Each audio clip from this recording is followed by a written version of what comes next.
anos 30, na saída da Grande Depressão, quando os distintos países começaram a abandonar os seus regimes de câmbio fixo, padrão ouro, e deu-se o nome naquela época de um processo de desvalorização competitiva. Cada país tentava roubar demanda agregada dos seus parceiros comerciais, depreciando a sua moeda, naquele momento deliberadamente, porque eles abandonavam o regime de câmbio fixo, e hoje em dia dentro de um processo de expansão monetária. Obviamente a movimentação da taxa de câmbio não é o único mecanismo através do qual eles buscam restaurar a demanda. A ideia é que as taxas de juros nominais e reais caiam, como elas já estão em zero, é difícil fazer com que elas caiam adicionalmente, se a expectativa inflacionária não subir, mas isso tem provocado uma avalanche de recursos em direção a mercados emergentes. O Brasil, como queridinho da vez, está sujeito aí a algum desalinhamento cambial por conta desse processo de expansão monetária no centro, Holândia e Estados Unidos e Japão também. A senhora Watanabe está lá sempre especulando contra, no sentido pró-real, no sentido de apreciação. E isso traz um dilema de curto prazo para a gente. Quer dizer, deveríamos deixar a nossa moeda se apreciar, penalizando adicionalmente o setor exportador, que sofre mais no setor de manufaturados, obviamente, do que no setor de commodities, já que o nosso custo unitário está lá em cima, baixa produtividade, todos os custos que o Marcelo mencionou, ou deveríamos, como o governo tem revelado a sua preferência, sustentar a taxa de câmbio via intervenção verbal, via IOF, via barreiras diversas à entrada de capitais, com o custo de sustentação de uma taxa de inflação mais alta no futuro. O governo revelou sua preferência que vê o custo da apreciação no curto prazo como maior do que o custo de elevação da inflação no médio prazo. A gente está adiando esse processo de convergência inflacionária para a meta, ou algo próximo disso, para sabe-se lá quando. E esse não é um dilema fácil de resolver. Eu acho que postergar esse processo de ajuste, seja conjunturalmente, com essas medidas paliativas, ainda mais com uma situação estrutural mais frágil, traz riscos de, num cenário de desaceleração maior da economia, a gente voltar a uma situação muito próxima. Não muito próxima, porque a economia brasileira mudou, a gente não tem a mesma fragilidade financeira dos anos 80 e 90. Mas que a gente mergulhe num processo de queda do produto vertiginoso, uma taxa de inflação bem mais alta. Eu acho que esse é um risco com o qual o governo está brincando, o governo que os formuladores de política estão brincando sem medir corretamente esses riscos. Queria perguntar para o professor Alexandre, dada a situação atual, quais as perspectivas para o cenário econômico mundial e que lições nós podemos tirar dessa crise? Nossa. Vamos lá. 2 minutos.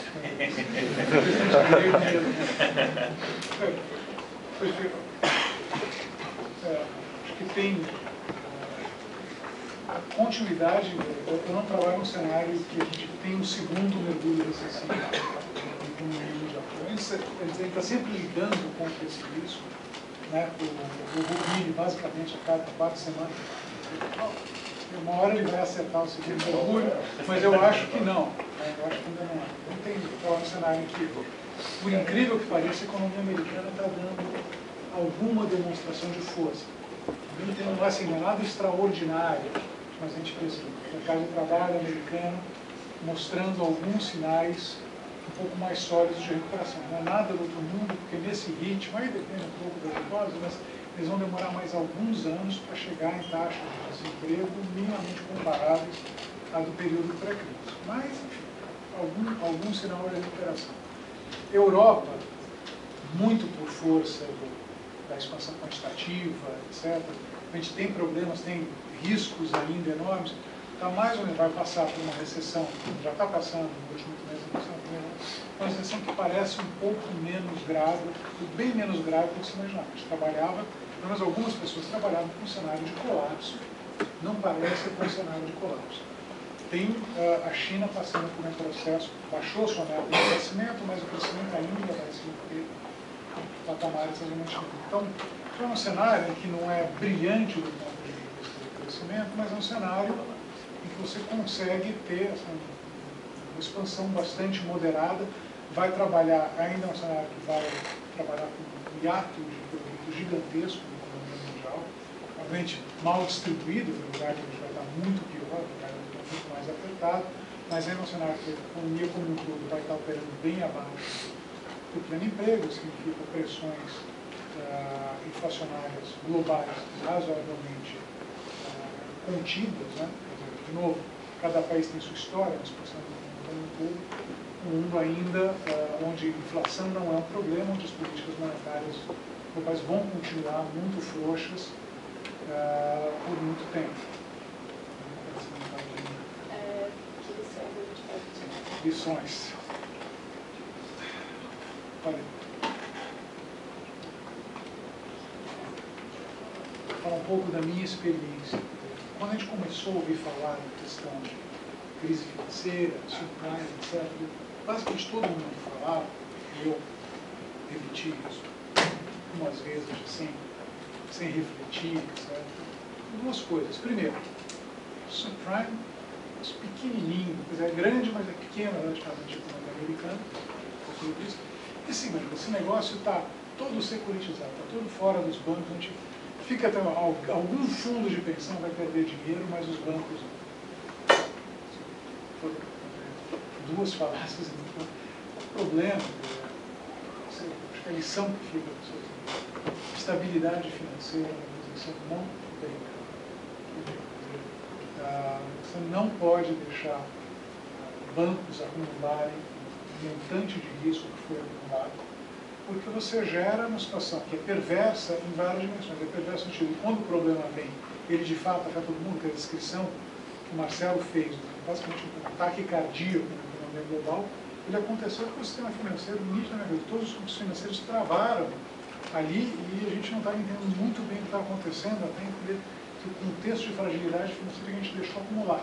E segundo, quando bancos acumulam risco dessa magnitude, eles basicamente eles chantageiam a economia mundial, literalmente.